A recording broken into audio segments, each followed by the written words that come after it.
ವರೆಗೆ sir hospital ಅಲ್ಲಿ declare ಮಾಡಿದ್ಮೇಲೆ ಇದು ಅವಳು ಕೆಲಸ ಮಾಡೋ ಆಫೀಸ್ ಅಲ್ವಾ ಸರ್ ಇದು? ಈ ಕಚೇರಿಗೆ ಅವಳು ಕೊಡುಗೆ ಇಲ್ವಾ? ಅವಳು ಡೆಡ್ ಬಾಡಿ ತರಕ್ ಬಿಡ್ಲಿಲ್ಲ ಸರ್. ಇಲ್ಲಿ ನಾವು ಆಶ್ವಾಸನೆ ಕೊಟ್ಟಿದೀವಿ, ಒಂದೇ ಒಂದು ಶಬ್ದ ನಾವು ಆಡೋದಿಲ್ಲ, ಆಕೆ ಮುಖ ನೋಡಿ ನಾವು ಕಳಿಸ್ಕೊಡ್ತೀವಿ ಅಂತ. ಬಾಡಿ ಇಲ್ಲಿ ಬರಕ್ ಬಿಡ್ಲಿಲ್ಲ ಸರ್. ಚಿಕ್ಕನಾಯಕನಹಳ್ಳಿ MLA ಸಾಹೇಬರು ಬಂದು CS ಅವ್ರಿಗೆ ಕೊನೆಯದಾಗಿ ಮಾನ್ಯ ಮುಖ್ಯಮಂತ್ರಿಗಳಿಗೆ ಮಾತಾಡಿ ಡೆಡ್ ಬಾಡಿ ಆಸ್ಪತ್ರೆ ಆವರಣಕ್ಕೆ ಬರೋದಕ್ಕೆ ಹೋಗಿದ್ದು ಬಾಡಿ ವಾಪಸ್ ಬಂದು ನಮ್ಗೆ ರಾತ್ರಿ ಅವರ ಅಂತಿಮ ದರ್ಶನಕ್ಕೆ ಅವಕಾಶ ಆಗಿದೆ ಸರ್. ಇಷ್ಟು ಕೆಟ್ಟದಾಗಿ ನಮ್ಮ ನಡೆಸ್ಕೊಳ್ಳೋ ನೀಡೇನಿತ್ತು ನಮ್ಗೆ ಗೊತ್ತಾಗ್ಲಿಲ್ಲ ಸರ್. ಮಾತಾಡಿದ್ರು ಅವರು ಮಾತಾಡಿದ್ರು. ಇಷ್ಟೆಲ್ಲ ರಾತ್ರಿ ಬೆಳವಣಿಗೆ ಆಗಿದೆ ಸರ್. ಸರ್ ಗೊತ್ತಿಲ್ಲ, ಈ ಕಚೇರಿ ಅವಳದಲ್ವಾ ಅಥವಾ ಅವಳು ಈ ಕಚೇರಿಗೆ ಸೇರ್ದೋಳಲ್ವಾ ನಮ್ಗೆ ಅರ್ಥ ಆಗ್ಲಿಲ್ಲ ಸರ್. DC ಅವರೇ ಮಾಡ್ಬೋದಿತ್ತು ಸರ್ ಆ ಕೆಲಸ. ನಾವು ಆ ಹುದ್ದೆಯಲ್ಲಿರೋರ್ನ ತಂದೆ ತಾಯಿ ಅಂತ ಪೂಜಿಸೋ ಜನ ಸರ್. ನಾವು ಯಾರು ನಮ್ಮ ಹಂತದಲ್ಲಿ ಕೆಲಸ ಮಾಡ್ತಾ ಇದೀವೋ ಅವರೇ ತಂದೆ ತಾಯಿ ಅಂತ ಗೌರವದಿಂದ ಕಾಣುವಂಥದ್ದು. ಇಷ್ಟು ನಿಕೃಷ್ಟವಾಗಿ ನಡೆಸ್ಕೊಂಡಿದ್ದು ನಿಜವಾಗ್ಲೂ ಬೇಜಾರಾಗಿದೆ ಸರ್. ಇಲ್ಲಿರೋರಲ್ಲಿ ಸರ್ ಅರ್ಧ ಭಾಗ ಬೇರೆ ಜಿಲ್ಲೆಯವರು ಇದ್ದಾರೆ, ಇವರೆಲ್ಲ ಇರ್ತಾರೆ ಸರ್, ನಾವು ಇರ್ತೀವಿ. ಇವತ್ತು ಬಗೆಹರಿದೇ ಇದ್ರೆ ಈ 6:15 ಸರ್ ಕರೆದವ್ರಿಗೆ ಶಿಕ್ಷೆ ಮಾತ್ರ ಆಗ್ಬೇಕು ಸರ್. ಇಡೀ ರಾಜ್ಯಕ್ಕೆ ಸಂದೇಶ ಹೋಗ್ಬೇಕು. ಇಲ್ಲ ಅಂದ್ರೆ ಸರ್ ಯಾವ ಕಾರಣಕ್ಕೂ ಇವತ್ತು ರಾತ್ರಿನೂ ಹೋಗಲ್ಲ ಸರ್.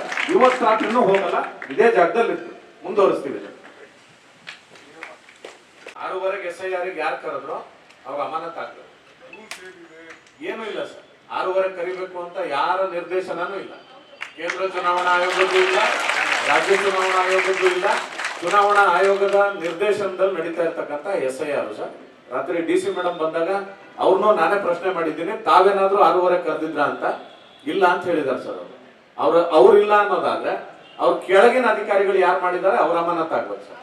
ಯಾಕಂದ್ರೆ ಅವ್ರ ಪ್ರಾಣನ ಹೋಗಿದೆ, ಅವರೇನು ಇಂಜುರಿ ಆಗಿಲ್ಲ. ಮತ್ತೆ ಇನ್ನೊಂದು ಇನ್ಸಿಡೆಂಟ್, ಇವ್ರ ಒತ್ತಡಕ್ಕೆ ತಿಪ್ಟೂರ್ದು ಇನ್ಸಿಡೆಂಟ್ ಸರ್.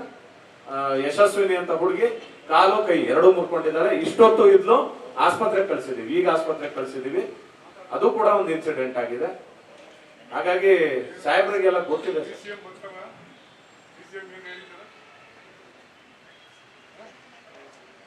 ಸರ್. ಬೆಳಿಗ್ಗೆ ಈ ಕಚೇರಿ ಬೀಗ ತೆಗೆಯಕ್ ಬಿಡಲ್ಲ ಸರ್. ಜಿಲ್ಲಾಡಳಿತ ಅಂದ್ರೆ ಇವರೆಲ್ಲ ಸರ್. ನಾವು ಜಿಲ್ಲಾಡಳಿತ, ನಾವು ಜಿಲ್ಲಾಡಳಿತ. ಈ ಕಚೇರಿ ಬೀಗ ತೆಗೆಯಕ್ ಬೆಳಿಗ್ಗೆ ಬಿಡಲ್ಲ ಸರ್ ನಾವು, ಅಷ್ಟೇ.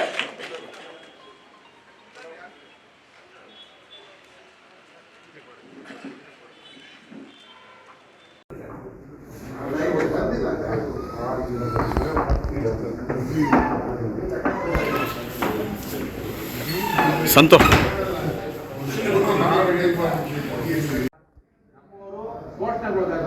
ನಾವು ಇಲ್ಲಿ ಕೂತಿದ್ವಿ, ಎಲ್ಲದೂ ಕಲೆಕ್ಟಿವ್ ರೆಸ್ಪಾನ್ಸಿಬಿಲಿಟಿ. ಬಟ್ ಹಂಗಂತ ಹೇಳಿದ ಸತ್ತ ಪ್ರಕರಣದಲ್ಲೂ ಇದೇನೋ ರೆಗ್ಯುಲರ್ ಆಗಿ ಹೇಳ್ತಿದ್ ಕೆಲಸ ಹೋದ್ರು ಆಯ್ತು, ಸಾವು ಬೆಲೆ ಇಲ್ಲ.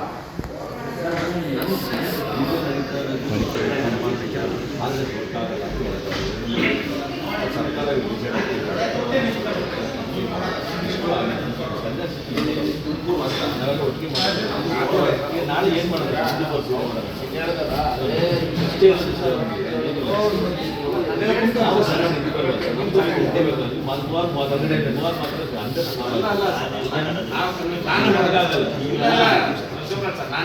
ಕಲೆಕ್ಟಿವ್ ಆಗಿರ್ಬೇಕು ಎಲ್ಲರೂ.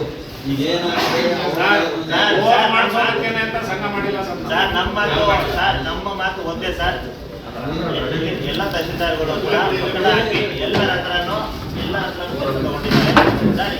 ಸ್ವಂತ ದುಡ್ಡು ಖರ್ಚು ಮಾಡಿ ಗೌರ್ಮೆಂಟ್ ಚಾಲನೆ ಕಟ್ಟಿದ್ದಾರೆ, CM ಪ್ರೋಗ್ರಾಮ್ಗಳು ಮಾಡಿದ್ದಾರೆ, ಸಾಧನ ಸಮಾವೇಶನ ಮಾಡಿದ್ದಾರೆ. ಅವರ ದುಡ್ಡು ಖರ್ಚು ಮಾಡಿದ್ದಾರೆ ಸರ್. ಈ ಜಿಲ್ಲೆ ಒಂದು ಕಾರ್ಯಕ್ರಮಕ್ಕೆ 60-70 ಲಕ್ಷ ನೌಕರು ಹಾಕಿದ್ದಾರೆ ಸರ್. ಏನ್ ಸರ್ ಇಷ್ಟೊಂದು ಗುಲಾಮಗಿರಿ ಪದ್ಧತಿನ ಸರ್ ಇದು?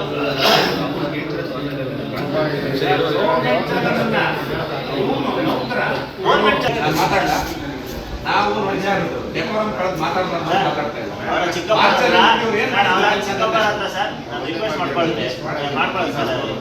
ಸಂತೋಷ್ ಆ ಕಡೆಗೆ ಹೋಗು ಸರ್. ಸರ್ ಒಂದು 10 ಸೆಕೆಂಡ್ ಮಾತಾಡಿ ಕೈ ಕೊಟ್ಟು ಸರ್. ಎಲ್ಲರೂ ಸರ್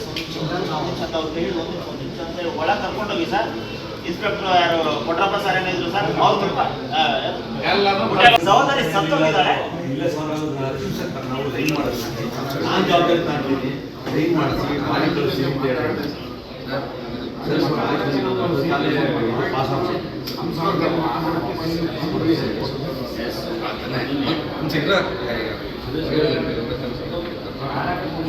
ಏನು ಆಫೀಸರ್ ಹೇಳಿದ್ದಾರೆ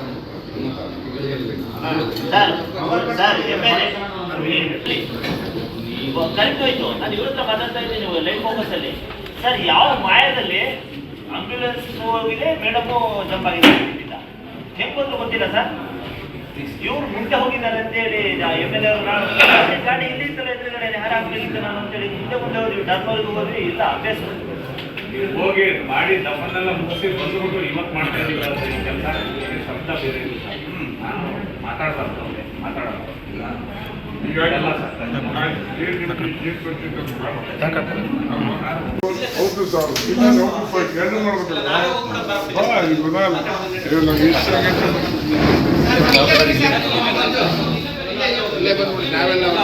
ಹೋಗ್ಲಿಲ್ಲ.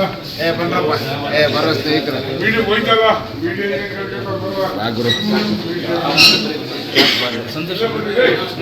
ಎಲ್ಲಿ ಬನ್ನಿ ಸರ್, ಟೇಬಲ್ ಮೇಲೆ ಸರ್ ಮಧ್ಯದಲ್ಲಿ ಇಲ್ಲಿ ಬನ್ನಿ ಸರ್. ಇನ್ನೊಂದು 5 ನಿಮಿಷ